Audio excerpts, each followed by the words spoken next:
Good evening, everyone. I'm Sakshi Manna, host of today's session. I am third year student of D.Y. Patil International University. Welcoming all on 13th day of DSC Carnival. There will be a quick after the session, so do it. Winner of the previous session will be announced at the end of the session, and winner will get the T-shirt from the prep packs. There will be also some participant session questions. Today is the day one of the topic graph. I will give a quick summary what all topics are going to cover in today's session. BFS, DFS, pi parting check, float fill, DSC. We are honored to have Mr. Yashraj Kakkar as our today's session speaker, and we are extremely happy to have a gem like you. He is a five-star coach chef coder and expert rated coach forces. He was awarded as Rising Star at Blog 2017, India's largest blogging conference. Currently, he is a summer analyst and Goldman Sachs. Over to Yashraj Kakkar.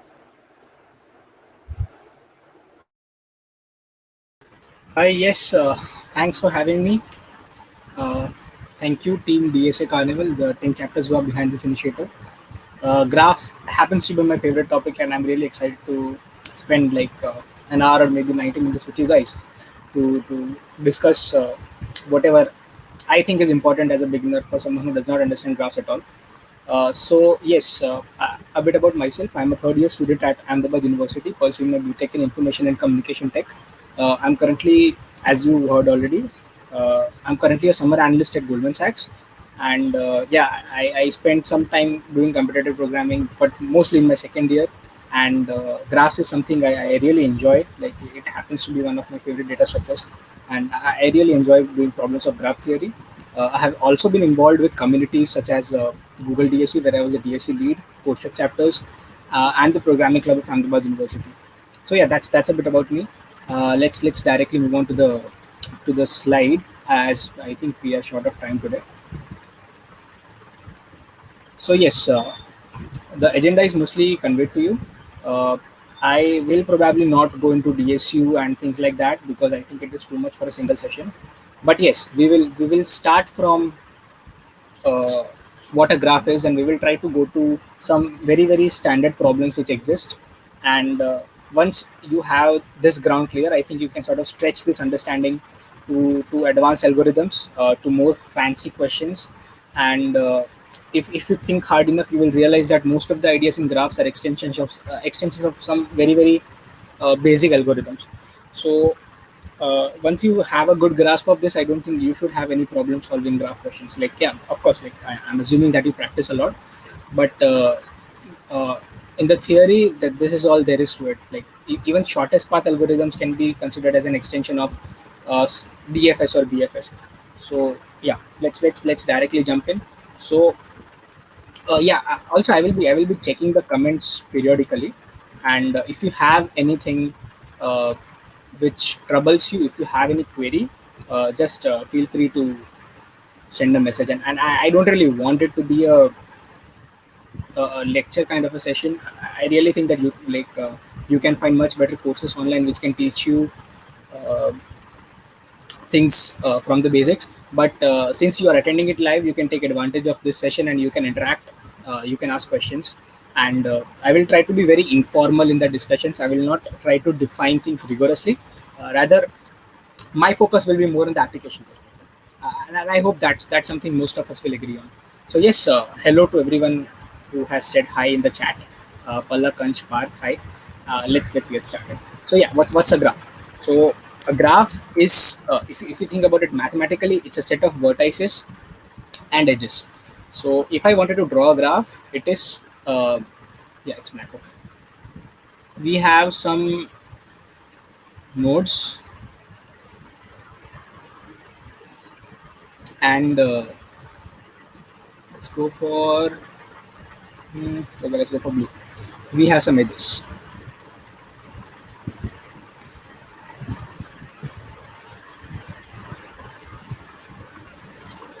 Pardon me for my bad drawing.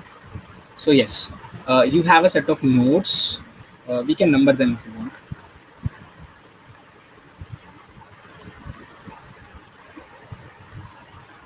You can label them, and you have a set of edges. and yeah, that's basically a graph. So the you can model some problems uh, by considering some things as nodes and their relationships as edges. This will become more clear as we discuss what a graph is later on. If I want to describe this mathematically, I can say that graph is a set of v comma e. V is vertices, e is edges.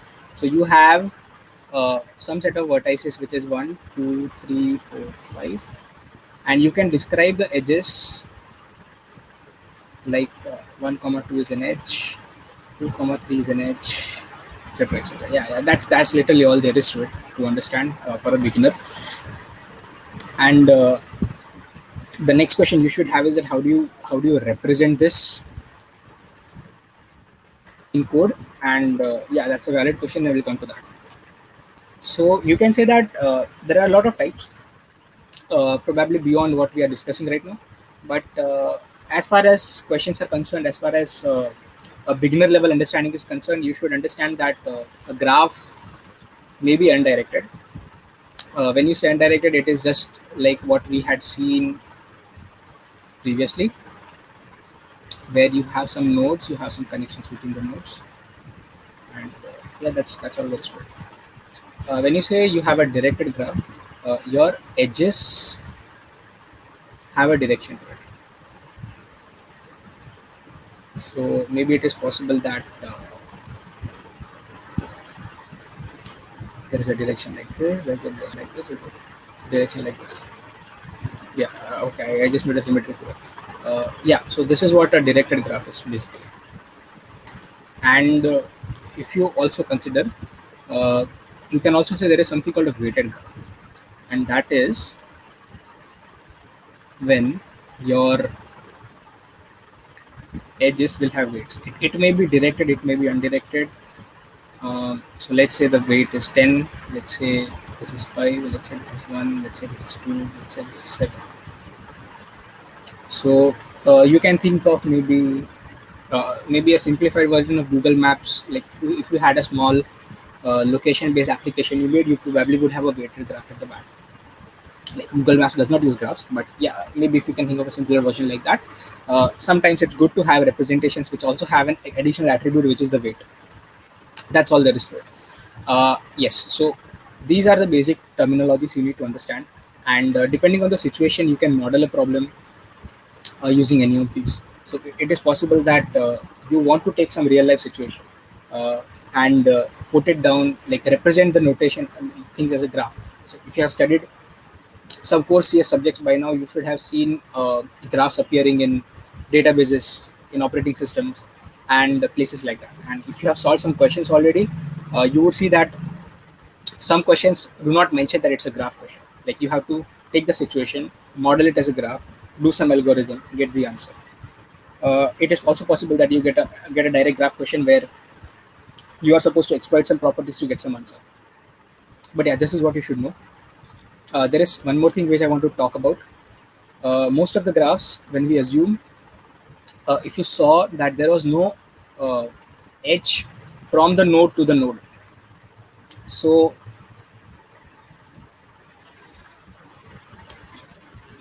there may be an edge like this, there may be an edge like this. It is also possible that, like in mathematical terminology, a graph may have a self loop, but for most of the questions we don't consider this. So when we go further, you can just assume that there are no self loops. I wanted to spend a minute on the practical applications of graph theory, because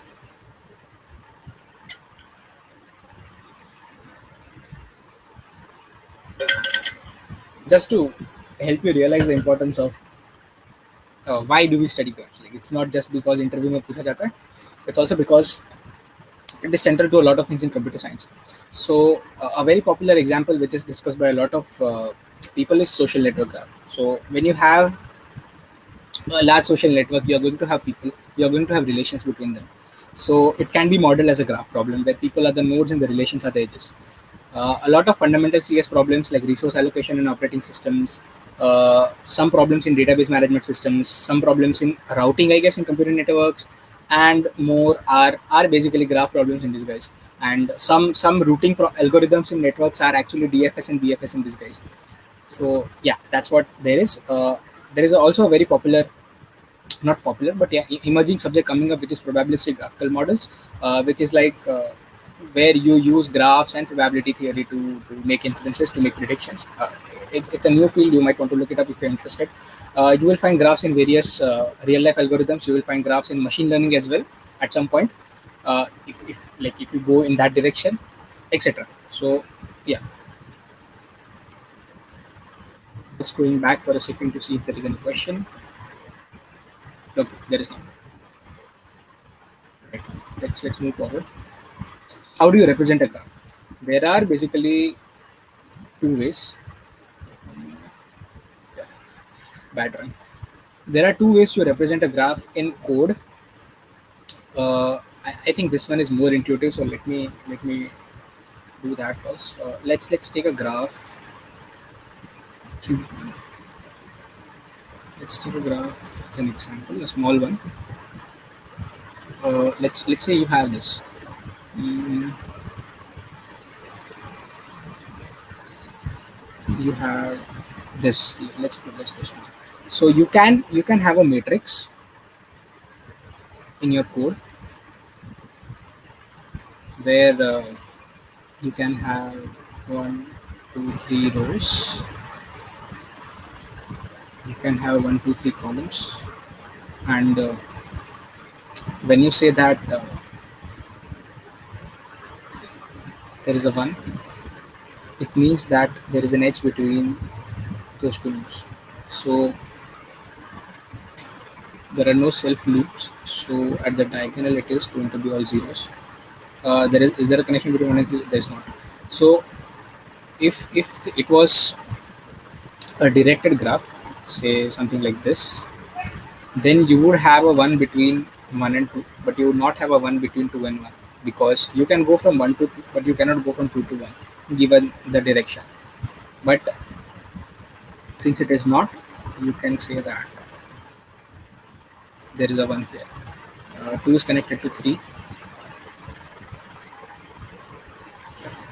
There is no relation between 1 and 3. So in case this was a directed graph, say something like there is a connection here and here, you would not have these. Mm, you would not have a 1 between 2 and 1. You would not have a 1 between 3 and 2 also. So you cannot go from 3 to 2. So if you observe, uh, an undirected graph will have a special property here, that the adjacency matrix is going to be, it's going to be symmetric.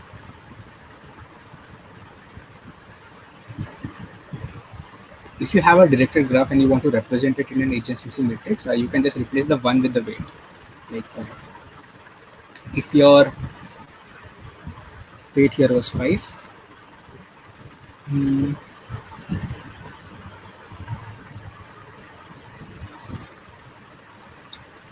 you could write a 5. As simple as that. Like that's all there is to it. Uh, so yeah, that was about adjacency matrix. Mm, let's go to adjacency list. Let's consider the same graph. Let's consider the undirected version for now.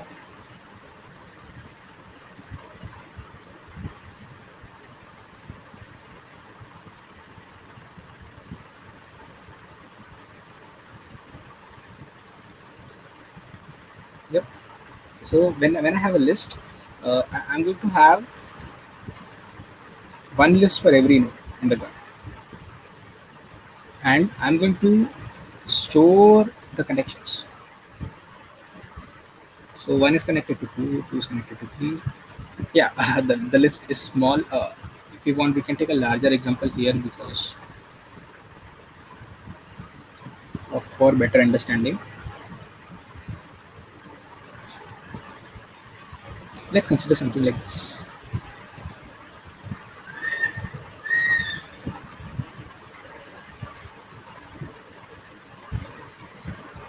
So one is connected to 2 and 4. 2 is connected to 3 and 4. 3 is connected to 2. And 4 is connected to 1 and 2. Again, if it was a directed graph, you would not have double connections. It would just depend on the direction. Maybe let's consider if it was something like this, like then you would not have. Yeah. Oh, I'm sorry. There should have been a one here.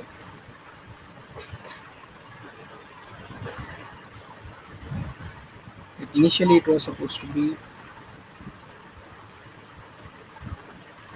1 comma 3 comma 4, but since this is directed, you would not have this. So yeah, this is how you represent. If you had weights, say the weight here was 5, the weight here was 7, then you can store the weight as an additional argument. You can store it as a pair. So you would have something like 2 comma 5 and yeah, 4 comma 7 in your storage. So if you're using C++, this is like a vector of pair, vector of pair, because you will have a vector of nodes, and every node will have a vector associated with it. And you would in this case, it is just a matrix. So yeah, like which do you think is better? There is some delay between what I speak and what will reach to you. I think because of StreamYard there is a delay of 5 seconds. But I will try to wait and maybe see if someone wants to answer a question. So yeah, which is better? Like,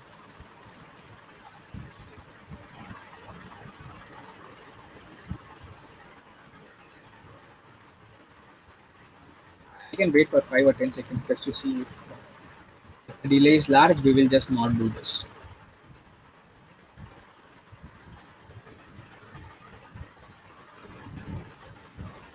Adjacency list is what Shakti Raj Singh says. Yeah. So why do you think an adjacency list is better?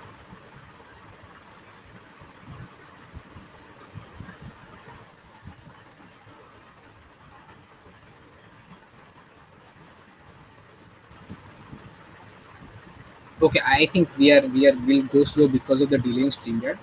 The answer to it is that there is no answer. So probably what Shakti Raj Singh thought when he said adjacency list is better was the space. That since you are storing only the connections, you are saving space. Like you are not storing the zeros here. So here the space complexity, if you understand asymptotic notation, let me use a different color. So this will be O of V square, the space complexity. Here it is going to be order of V plus A, because for every vertex you have one vector pointer, and you are going to have number of edges. You are going to have connections based on the number of edges. So this might be better if your graph is sparse, like you not have to store everything. If there were like, if it was something like a complete graph, a complete graph is basically where every node is connected to every other node. Then there are a lot of other fancy terms like there are, for graphs, which you can just Google whenever you encounter a term. So yeah, then the story would be different because now you have all the connections. So yeah, it would be the same story for both of them, because when you have a complete graph, the number of edges are of the order of v square. So suppose you had a complete graph. This is something is just I'm just mentioning as a side point. When you have a complete graph, the number of edges is order of v square. So because of that, this and this will be the same, and in fact, it might be better to use an adjacency matrix. So yeah, if adjacency list is so good, why do we even talk about adjacency matrix?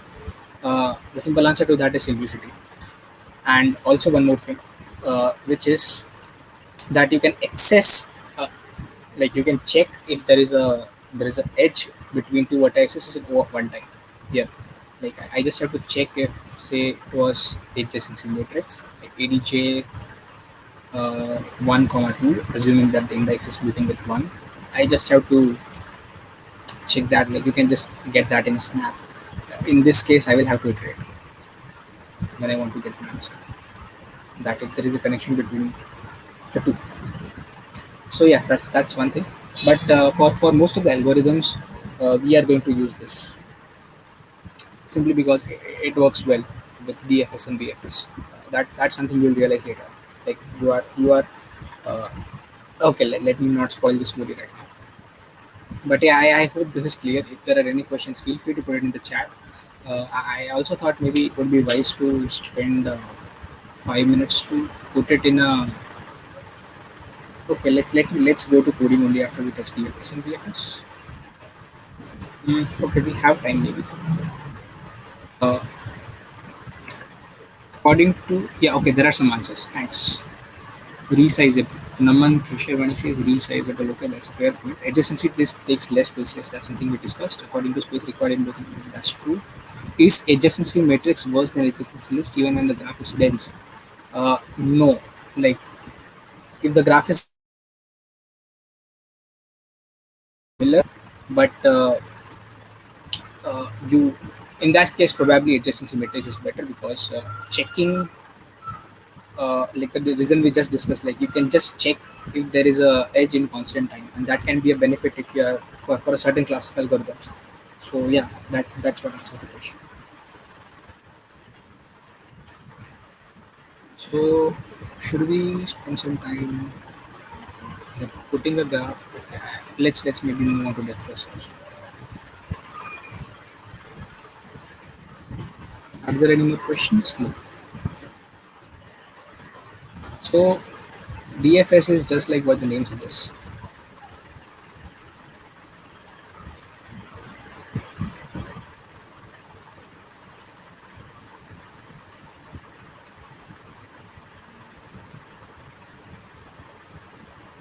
Let's say you have a graph like this.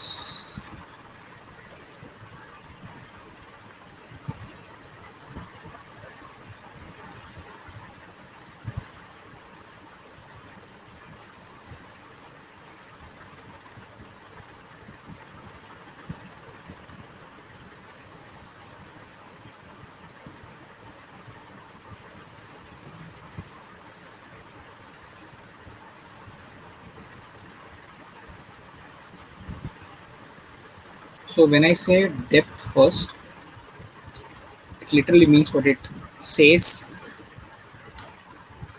You are trying to traverse the graph. Like I want to explore the graph. I want to see. Okay, let me make the graph a bit more complex for better understanding.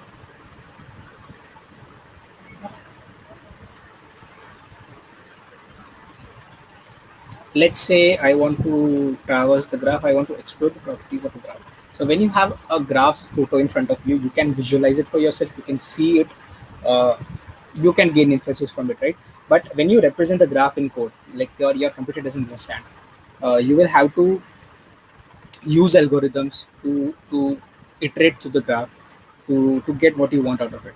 So let's say yeah, there are like these are the two basic strategies. One like as I said, it is what it is. Like the name speaks for itself.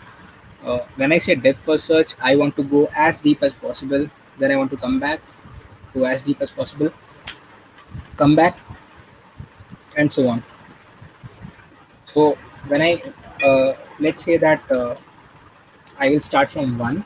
I will go as far as I can. I will come back. I will go as far as I can. I'll come back. I'll go as far as I can come back, and eventually I'll hope that I've traversed the graph. If I have not, I will find another node which I have not traversed. So let's say I'll go to 8. I'll go as far as I can. I'll come back, and yeah, at one point I will have it traverse through the whole graph. I would have found or discovered every single node there is, and yeah, that's what there is to it at first.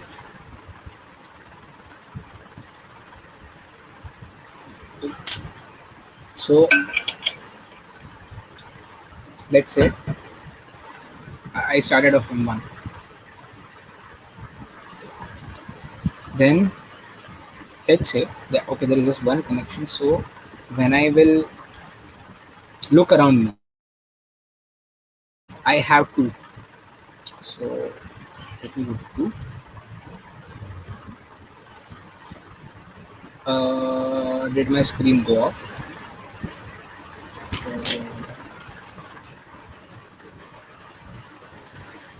Kernel crashed. Give me a second, guys.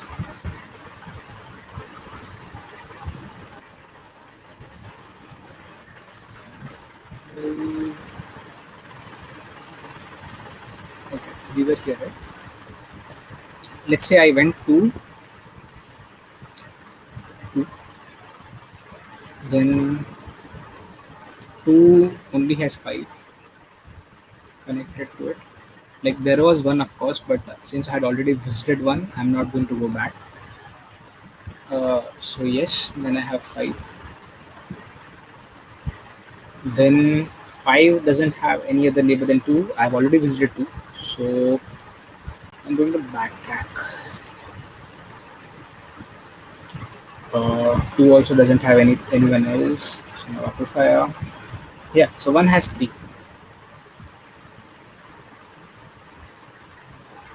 So I visited 3. 3 has 2 of them. It can take anyone. Doesn't matter. Let me go to 4. Then let me go to 7. So then I'll come back to 4. 4 doesn't have anyone other than 3 and 7, which are already visited. So we come back to 3. 3 has 6. So you have 6. And you end up traversing every node which was accessible by them. Now you are going to go to 8. And yeah, so 8 says I have 9. And then you come back. That's little bit. Like you just ended up traversing the graph depth first.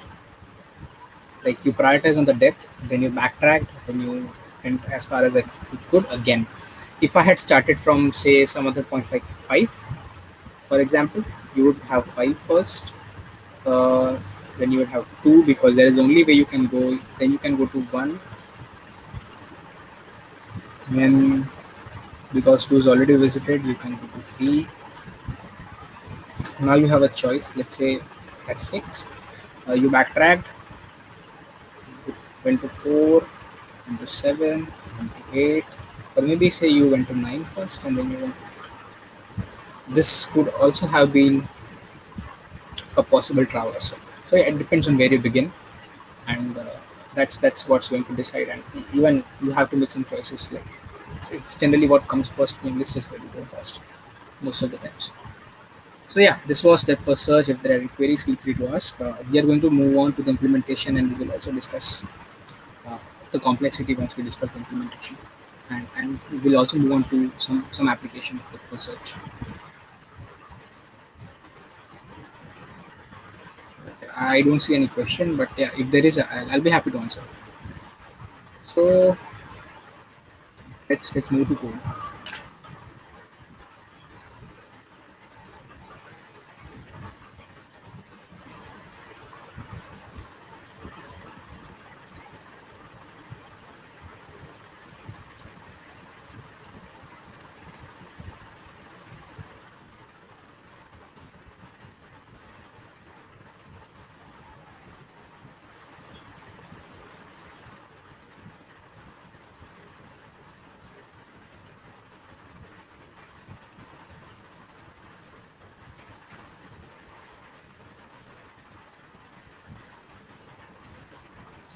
Share my screen again. Yeah. So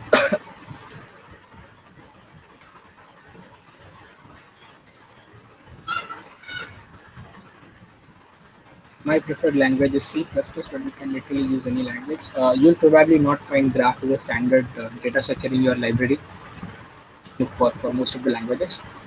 So yeah, you have to pull it up yourself.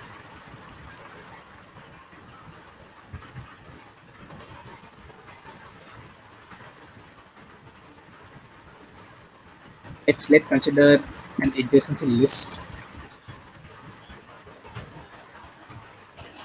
and maybe let's consider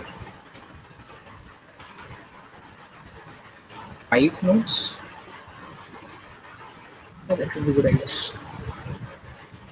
So you have to create an adjacency list also. Let's say that ADJ0 has maybe, I have to do them one at a time. Hmm,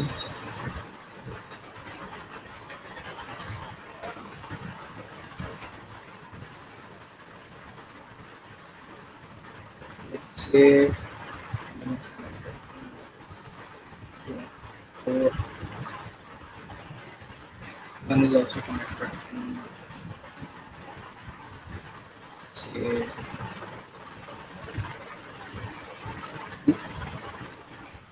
let's assume an undirected graph. So when you have uh, an edge in one direction, you also have an edge in the other direction. That's just for simplicity. Directing graphs, it doesn't matter. But let's keep life simple for now because our focus is on understanding the concept. You can also write a function which does it for you, but yeah, I want to be at the bare bones just to water down the complexity for you. It should not be overwhelming because anyways what we are going to cover is fairly exhaustive. Like BFS is something which should have an entire session by itself. So yeah, you have this. Be good, I guess.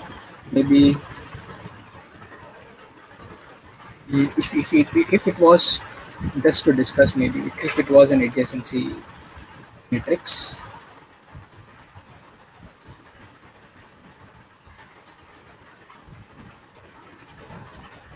let's say if it was an adjacency matrix, it would have been something like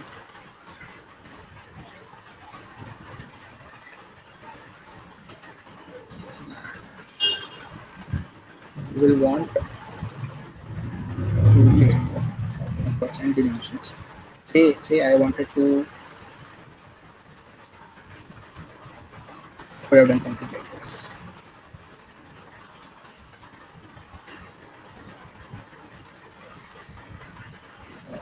I named it really.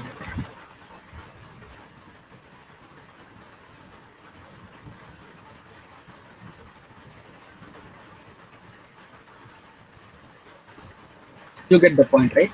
That's how it would have been. And you can use any algorithm with any representation, but your time and space complexity will subsequently change.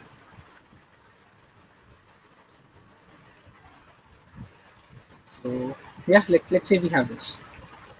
So depth first search, if I wanted to summarize, it's something like visit a node, iterate to the neighbors, visit a neighbor. So attract. So if you think of an iterative version, like if you want to write it iteratively, it will probably be more complex than what you can do with the power of recursion. And it's a problem which fits very well to recursion because you are doing the same thing at every step, right? You pick the node, you pick a neighbor, then you go to the neighbor. Then that picks a neighbor, you go to that neighbor. And then once you have reached the dead end, you come back. Then you pick another neighbor. So yeah, it's something which you can uh, represent with pure recursion. Like so that's something which can make our life simple. So how about we are also going to need another vector that is visited. It's called visited. We are going to use it to check if I have already visited a node. Otherwise, I'm just going to be in a mess like यहाँ से वहाँ से यहाँ वहाँ से यहाँ, and that's not going to help me. For some algorithms, for some kind of solutions, you might also want to store the parent of a data. That's for some like if you want some sort of an answer there, you might want to do this. So yeah, that's I think fairly what we need. So let me define. Let's say I want to visit a node V. Uh, let's say I have my adjacency list. I always prefer passing. my reference here, because otherwise C++ will create a copy and then it will pass, and that's just going to kill time of your code, and that's something you cannot afford. Yeah, so I think that's, yeah, okay. Let's also take parent, because so I'm just going to check first. First, let me mark that yes, hey, I have visited the. I'm good to go there. Now you're going to call your neighbors. Hi neighbor, are you visited? Hmm, if I'm not,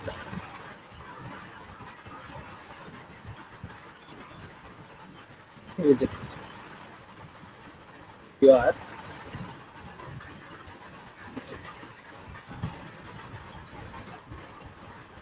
so yeah, you visit your neighbor in, and you also tell that parent of you was B. And then you call DFS, and the cycle goes on. And yeah, that's literally all there is to it. Maybe since we are going to test it out, let's let us see out there. And yeah, that's all there is to that process. So I want to save it. Let it. I should actually read through all the notes.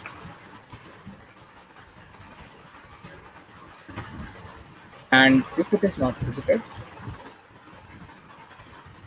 I should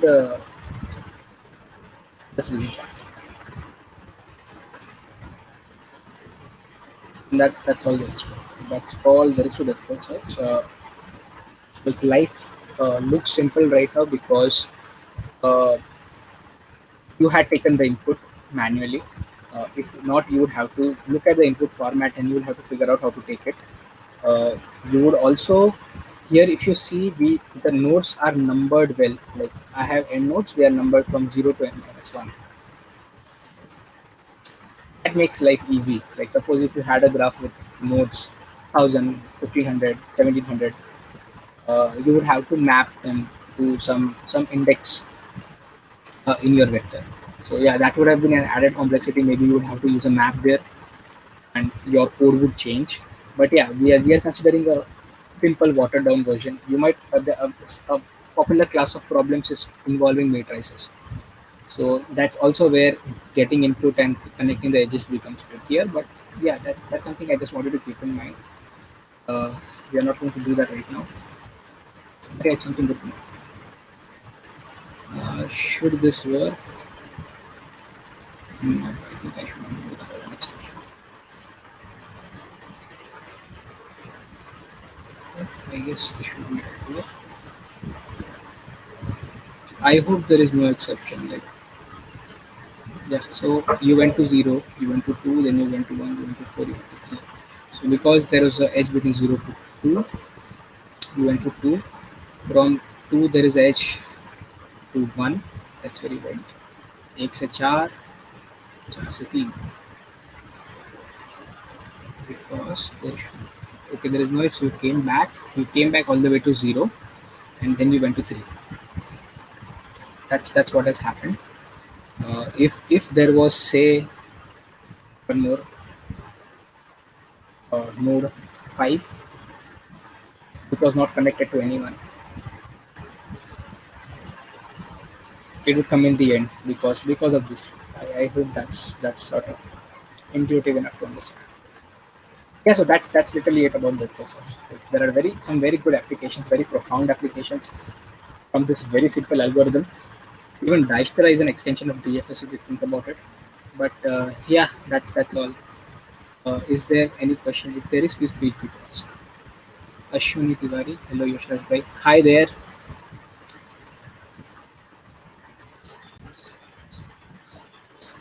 And let me just come back to my slide. So what would be the complexity of this algorithm if you want to think about it? Maybe you want to spend a minute or two thinking about it.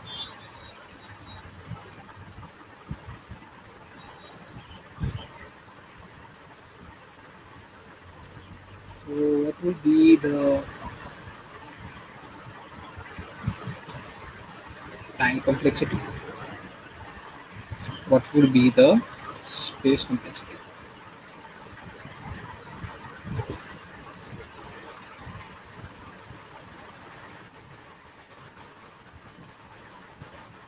Anyone wants to take a shot?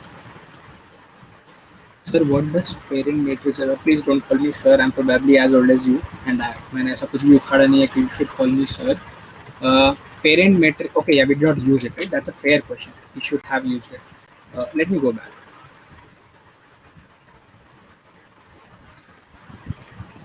Thanks a lot for pointing that out. Yeah. So okay, we just initialized it, but yeah, you can say that parent of uh, like you can use it where say you want to. I cannot really think of a direct example right now, but yeah, you might want to. Uh, okay, like it helps you when you have DSU. It also helps you when you have a certain kind of problems. But yeah, it's good to have. Like you can also use it to backtrack your path. Say I did not print this. I want to say there was a graph like one say two say like three say like a four. So I know four's parent is three. I know three's parent is two. I know two's parent is one. So because of this array, I can literally go back and I can just trace it uh, to parents. I can go as back to the ancestors as I want. That's where it helps. It will also help you in some other examples which you might have, and it's a very common use. So it's good to know.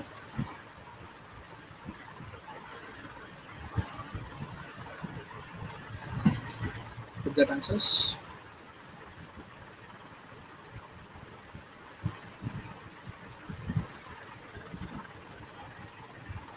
Yeah. So coming back, what would be the time complexity? What would be the space complexity? If anyone wants to take a shot.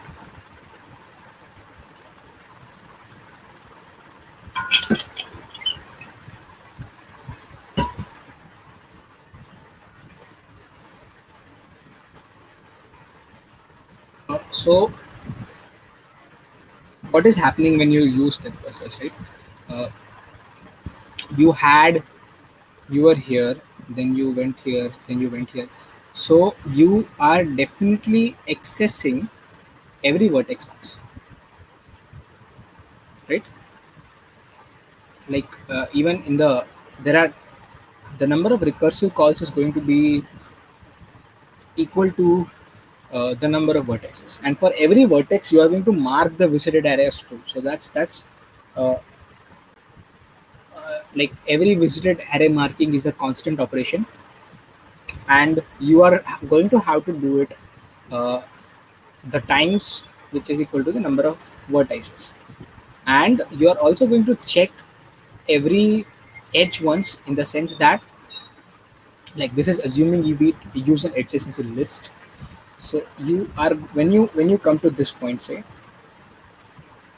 you are going to okay, this is a bad point. You are going to check this, you are going to check this, you're going to check this, that if this is visited, if this is visited, if this is visited. If yes, you will continue your traversal. If not, but you are going to check, and that is also a constant time operation.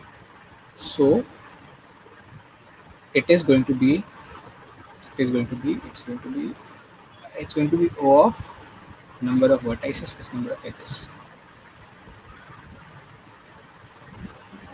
and the space complexity depends on your graph representation, because DFS as on its own is going to have some vectors, but that is O of V, and the graph is definitely going to be costlier than O of V. So because of that, you are just going to have the answer being dependent on your representation.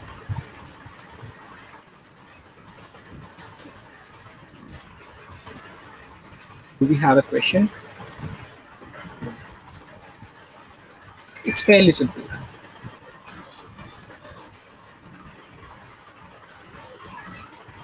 So I want to discuss a couple of applications.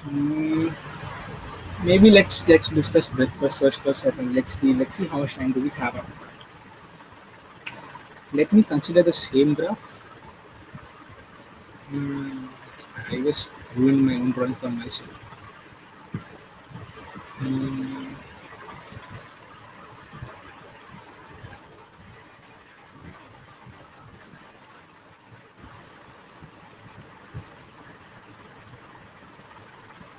do I get to make a copy? I'm not that good at using this application.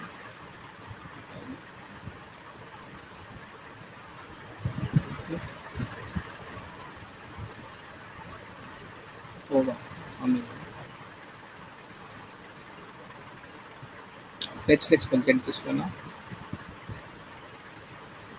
I'll do some redrawing.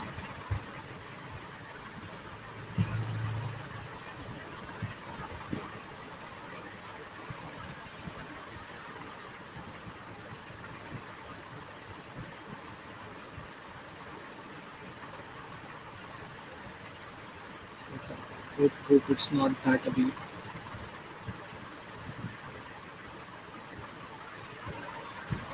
Yes. So when I say breadth first, it's again what the name says.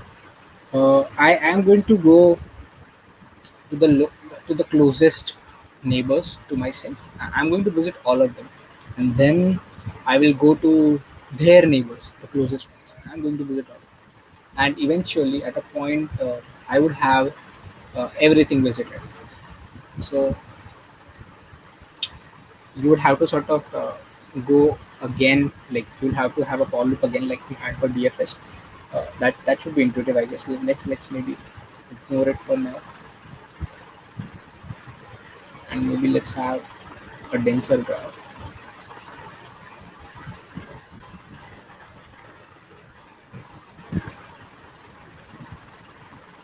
Mm, yeah, should be fine, I guess. So, or maybe I can also connect this. So first I'm going to go to one. Let's say I began here. What are my neighbors? Like they are 2 and 8, right? So I'm going to visit both of them. Let's pick one of them now.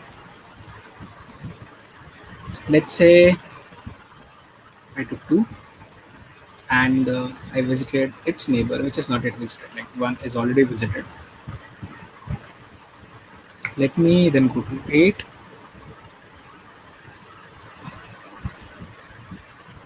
There's no other neighbor, right?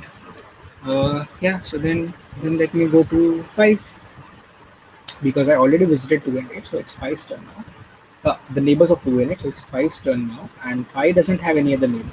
So we are like the search ends there for 5. For 7 there is a neighbor 4.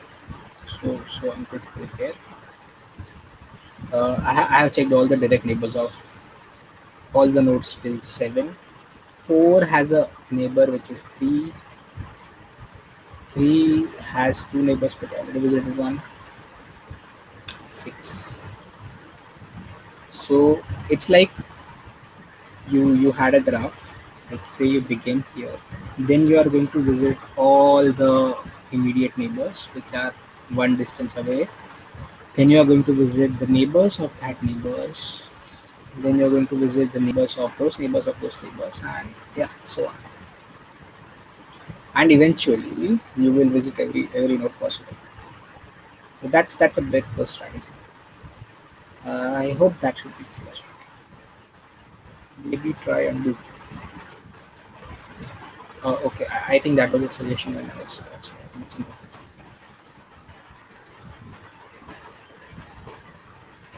So yeah, that's what breadth first search is. Very similar, but the implementation is very different.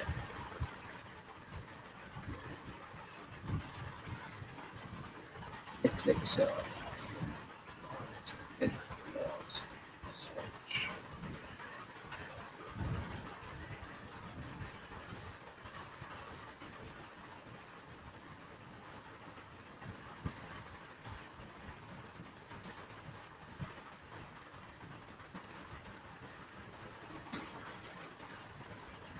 To make my life easy, I'm just going to copy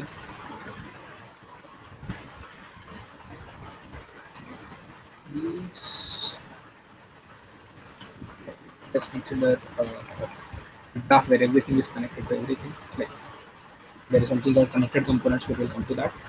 Uh, yeah, so when I want to do a breadth first search, there is a data structure which is going to help me do that.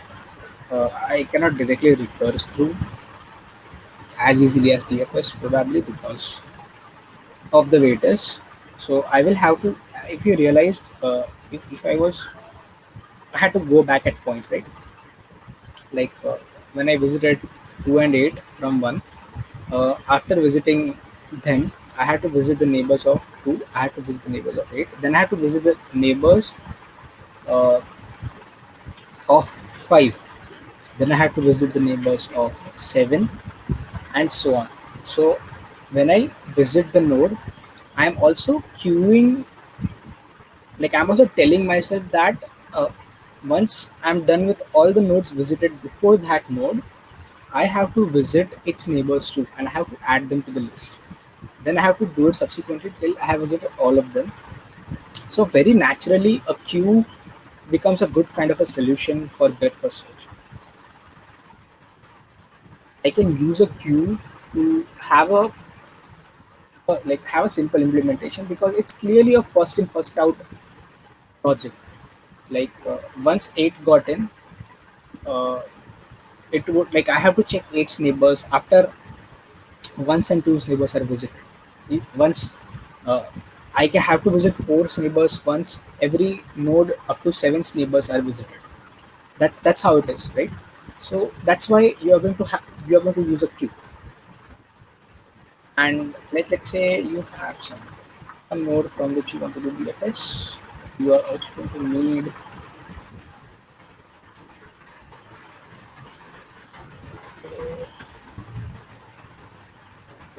uh,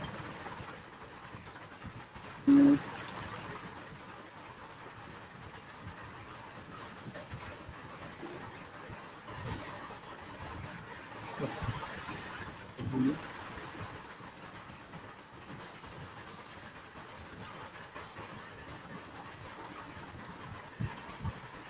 let's keep the parent array here as well.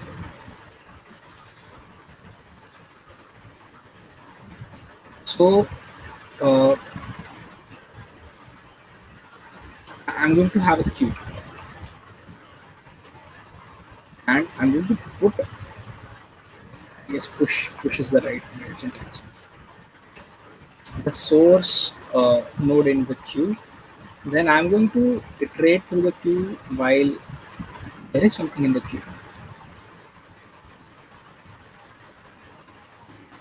Uh, say I look at what is in the front of the queue of, then I say that, yeah, what are the neighbors of, like once I got something in the queue, I have to look at the neighbors of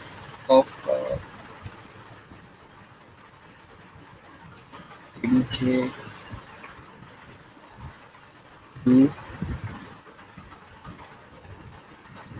Is there some syntax error, like the color doesn't change for some reason?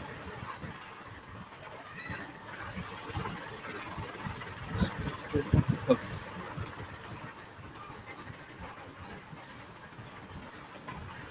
So yeah, go visit a neighbor and once put that in the queue. Then once you have it out, you visit all its neighbors. So in this case, our logic is going to be once you put something in the queue, you assume that you have visited it. So let's mark visited source as true, and if not visited, if I have not visited you, dear neighbor, uh,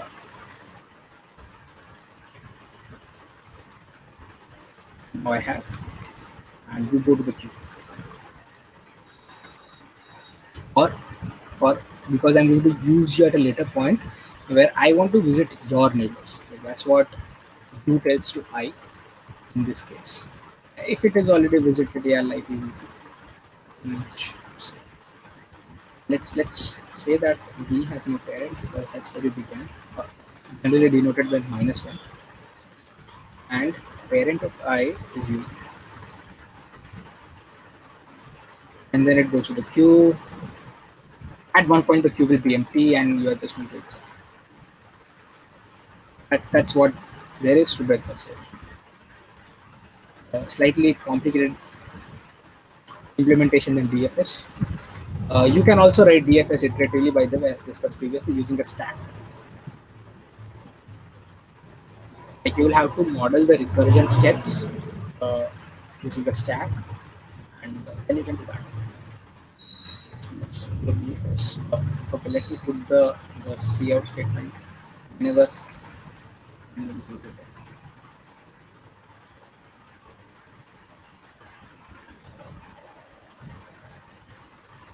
Just to. Do we have any question? Hello. Oh! I'm so sorry. I'm so sorry. Someone should have. Okay. Oh dear, this was such a blunder. I didn't realize at all. Okay, let me go back. Okay, let me explain it again. It should be visible, right? I guess now. Oh damn. Yes, hi Martin. Okay. So what I wrote was there is this DFS method, right? You take a source, you put that in the queue. Say okay, I visited you, and because uh, then you when you take it out from the queue, you are going to visit all its neighbors, and you are going to put those neighbors in the queue itself. So that when you come to them, you can take their neighbors and put them to the queue. Take their neighbors, put them in the queue, and at every iteration, you are going to take the first element out of the queue. So ultimately, you are going to have everything visited, provided that it's reachable. So you put the first element out,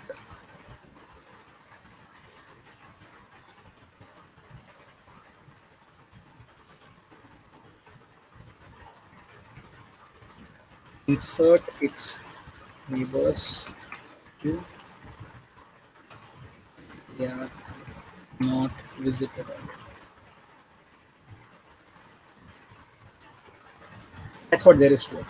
And because of our simplicity, I had taken uh, the same graph as before. Same arrays will apply here as well. Say I want to do a BFS from 0.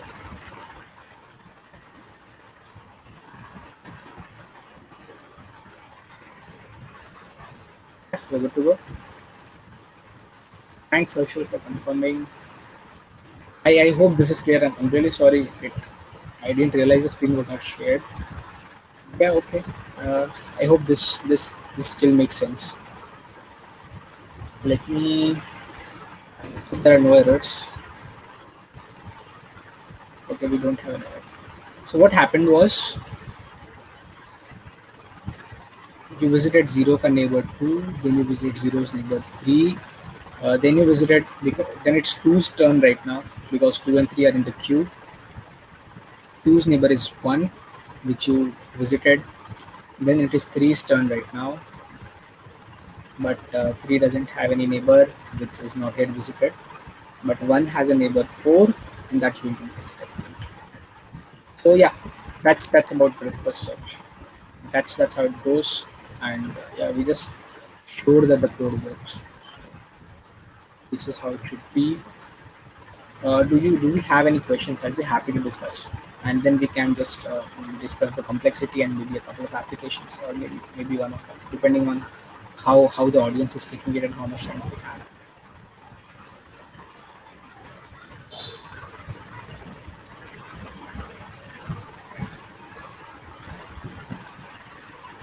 So yeah, guys, organizers, like if there is any trouble, please use the mic. I didn't realize I was not looking at the chat for 5 minutes. Okay, I don't see any questions right now, so I assume this is clear. And yeah, let's move on to the complexity of of DFS. So yeah, how what do you think should be the time complexity here? So again, if you think in analogy to DFS, you have to visit every vertex once. That's what should be the case. You also have to check every edge once, like to see if it is visited or not visited, and you don't uh, actually it happens twice because this vertex will be checked from one, this vertex will be checked from two. But yeah, constants don't matter when we are considering asymptotic complexity. And yeah, because of that the complexity should be no prices for guessing, it should be of v plus e.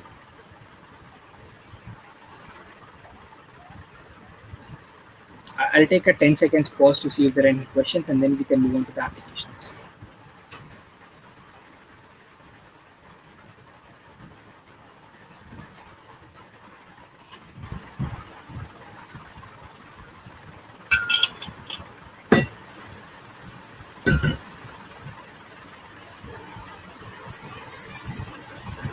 So yeah, do we have something?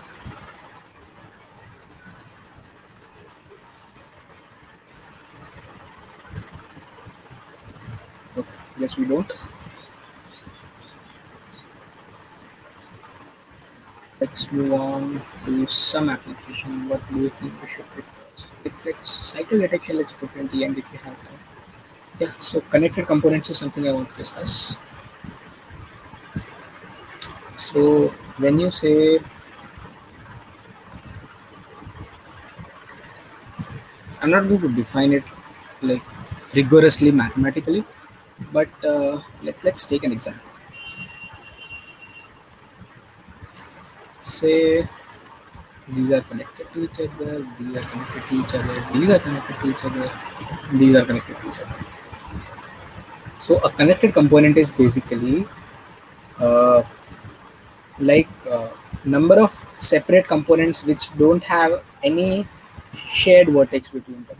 That's what a connected component is. So this you can say is one connected component because if you had access to one node, if you either did DFS or BFS, you could visit all others. Even if this did not exist, you could still visit all of them, right? So that's one connected component. This is another, this is another, and this is another. So you can say that the number of connected components here are four. If there was an edge like this, then this entire thing would have been a connected component, and the number of edges would go down to the number of connected components would go down to three. And you get it right, like it's a fairly simple concept. And yeah, this is in the context of undirected graphs. All our discussion is in the context of undirected graphs. For directed graphs the concept will slightly change. Also there is something known as strongly connected components there if you want to check it out, but that's something fairly advanced, and we don't want to go there right now. Harsh, that's something we can take in the end of the session. Maybe we can discuss a couple of applications and spend maybe 10 minutes or 15 minutes for Q&A as much as the people want. Uh, but yeah, we'll come to that. So how do you code this up? Like how do you, like if I tell you, given a graph, find the number of connected components. Or I might also ask you to print them. There are plenty of other questions which are also possible. Like I might ask you that uh, what are the minimum number of edges that I need whenever if I want to make the number of connected components equal to one. Or I might ask you about those edges, like give me some edges which can connect all of them. I can ask you tons of things. But let's just focus on maybe finding the number of connected components. Like how do you think we should do that? Can we use DFS? Can we use BFS to find the answer?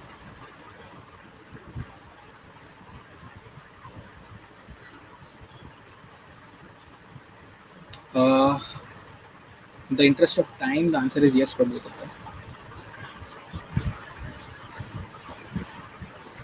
And that's simply because both are graph traversal methods, right? Like you traverse breadth first, you traverse depth first, doesn't matter. Uh, once you say I did a DFS from here, for example, right? I would visit this. I will visit this node, then I will visit this or visit this. I would know that I have run out of nodes. Then I would find this. Then I would find these. I would find this, right?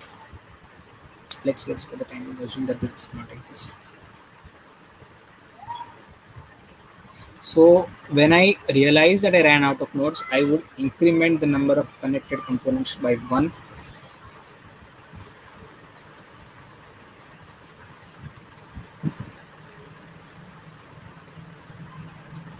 Plus one here and plus one here.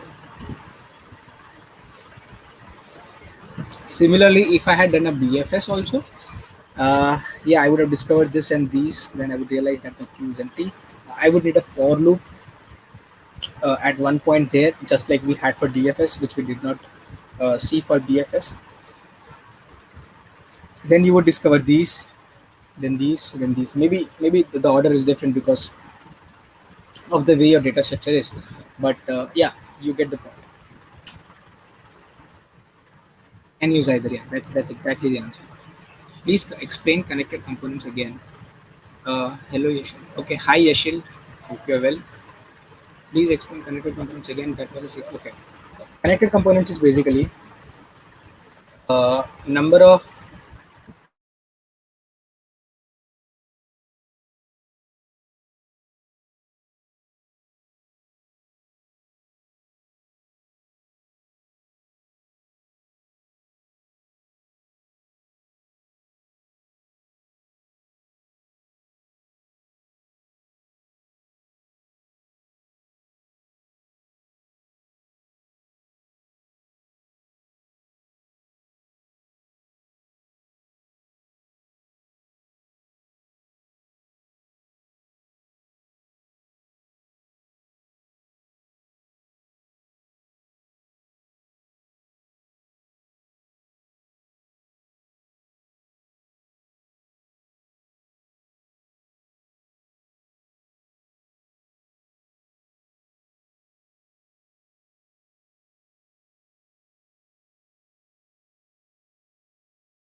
Okay, yeah.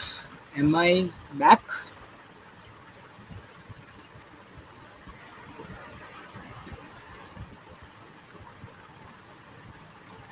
I guess I am. Uh, I hope that. Sorry, guys, some bad internet problem. Let me just go to YouTube and see if I'm able to.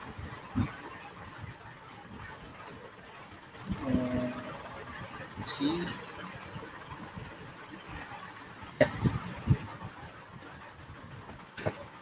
Sorry, didn't realize.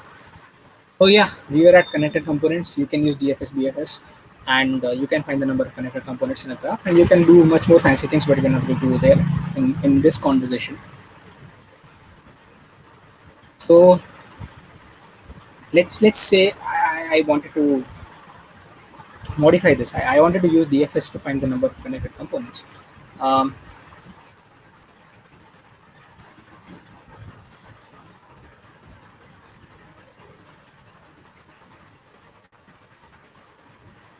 let's say I'm using this quickly. So probably this place should change, right? Uh, I want to count the number of times I had to initiate a DFS to find the number of connected components. So whenever I find something which is not yet visited by my previous DFS traversal, I want to increment connected components variable. That's all there is to it. Find the number of connected components. So I would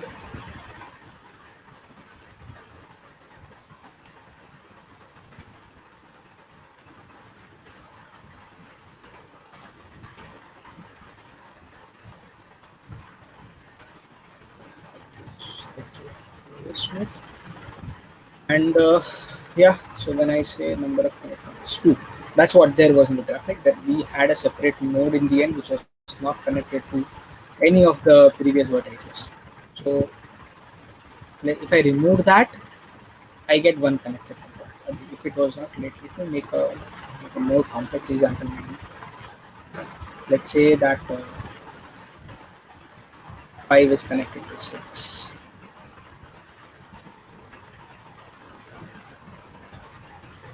But 7 is not connected.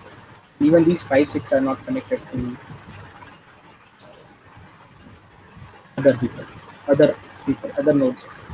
So yeah, you got 3 connected components because one was the 0, 1, 2, 3, 4. One was 5, 6, and one is 7. So this is one connected component. This is one connected component. This is one connected component. If you want to differentiate, that's true. In case you did not understand, so there is this is a connected component. This is a connected component. This is a connected component. That's all those two. But yeah, it's a fairly popular application, so you should know that again.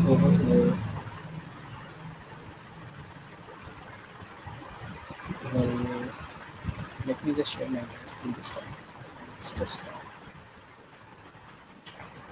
so yeah. What we did was uh, we added a variable called connected components, initialized it to 0.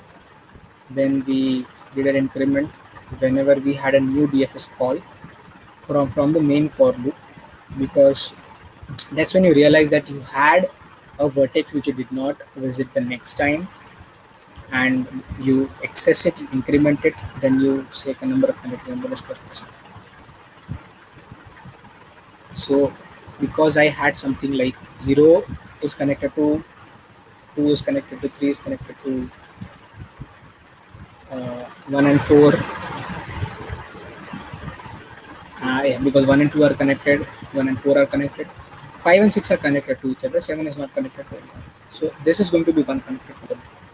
This is going to be 1, and this is going to be 1. That's all there is to it. With a slight modification to depth first search, you can determine the number of connected components.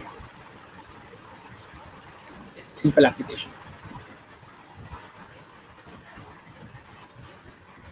I hope there are no doubts. If there are, please feel free to put them. Should we go for cycle detection? Should we go for data detection? Um, we also have to take some time for questions. Maybe we can discuss the concepts for both of them, and then we can take questions instead of going into implementations. Otherwise, that would be 7 p.m. So, what is a bipartite graph?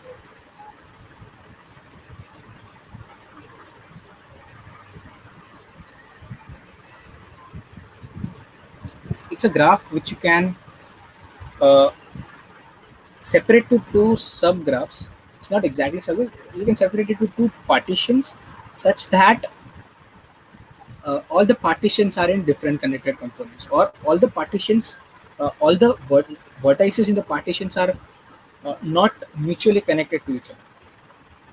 That's what there is. So let's say that maybe you had some nodes here, some nodes here,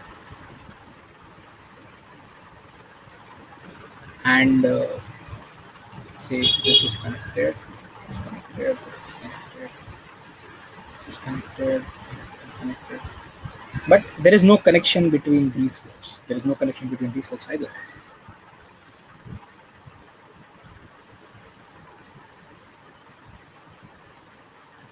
This is what is a bipartite graph. If there was even a single connection here, it's not a bipartite graph. Like otherwise, you would have to recheck. You would have to see if you can sort of arrange it in a way that you get such two partitions. But yeah, having these two partitions is mandatory for a graph to be bipartite. A neural network is probably, if you take a two-layer neural network, it's a bipartite graph. If you want to take something you can relate to in case you have studied machine learning. So maybe you can also think, let's say these are some guys and these are some girls, and assuming all of them are straight, uh, you had like this graph represents the relationships between them, like current or ex relationships, and that's again a bipartite graph. Or maybe it shows, yeah, something you able to get the point, right? So if I want to check, for example, if a graph is bipartite, I can probably use one of these algorithms to do that, and that would also require you to probably understand something called graph coloring.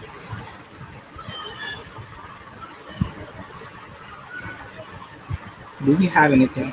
I should keep looking at the chat again and again. Good. So graph coloring is basically just a way to associate a color with a vertex. That's literally it, to be honest, and it has some applications, uh, like in maps, in wireless communication and things like that. And there is one condition which you should be aware of. No two adjacent vertices should have the same color. Yeah, that's a condition. So uh, say this, if this was blue, these both cannot be blue. This can be blue though if it wants to be, otherwise it's fine. Maybe say this is red, then these two cannot be red. And let's say this is for magenta. Yeah, magenta is the color. So this is what graph coloring is. There does not exist an optimal algorithm to color the graph. uh, like it's an NP hard problem, it's a proven NP hard problem. But like if I want to consider two coloring as a problem, I can say that in my bipartite graph, I give one color to one side and another color to this side, if this is possible, in a way that no edge has two same colored vertices on its sides, then I can say that I have formed a bipartite graph. Like intuitively, it makes sense. Like visually, also it makes sense. There's a mathematical proof to it as well, but we should not go into that. So yeah, if I can do this coloring, I have a bipartite graph.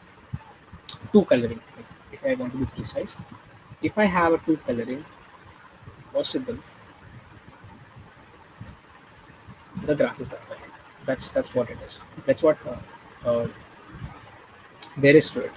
So this can be done using breadth first search. I'm giving you the spoilers. So at every node, I have to do a BFS. I have to say give this a blue color, for example. Then I traverse to its neighbor.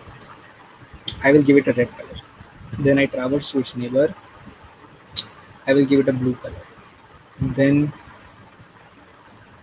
when I come back, I will also check like if there is a node which is already visited, I will have to check if this color condition is not violated. So from here to here, I have to mark it red. Uh, okay. From here, if I had blue here, I have to mark this as red and blue. So suppose if there was an edge here, when I mark this as blue, I mark this as red, I mark this as blue. When I came back, when I would be checking, I would see a vertex with the same color, right? this would imply that this is not bipartite. Like being making it bipartite is not possible. That's what can be implied using BFS. So a smart application of BFS gives you a bipartite graph check. Let's discuss this as well. So how do you detect a cycle in a graph? I hope you understand what a cycle is. A cycle is mm, let's take this again. Okay, let me just draw it again. It takes almost the same.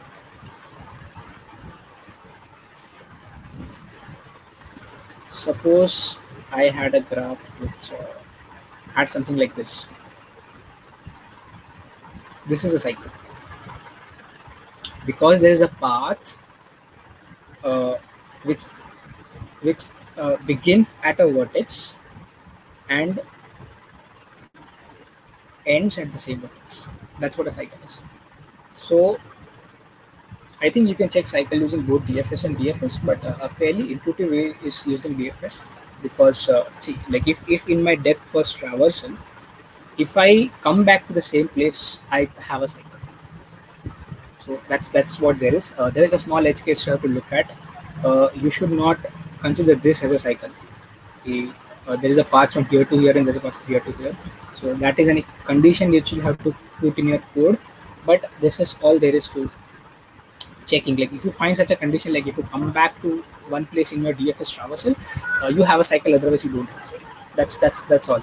And in the interest of time, I'm not going to go there. And rather, I would like to discuss if there are any questions related to the topics or even related to anything else. Like I saw a couple of them which I will be addressing. If you'd like to ask me about graphs, if you'd like to ask me about anything from my profile, uh, yeah, I would be happy to spend maybe 5 or 10 minutes and then we can just wrap up. So over to the organizers.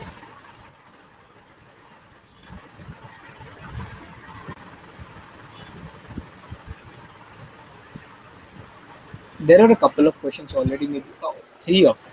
Okay, we can take them.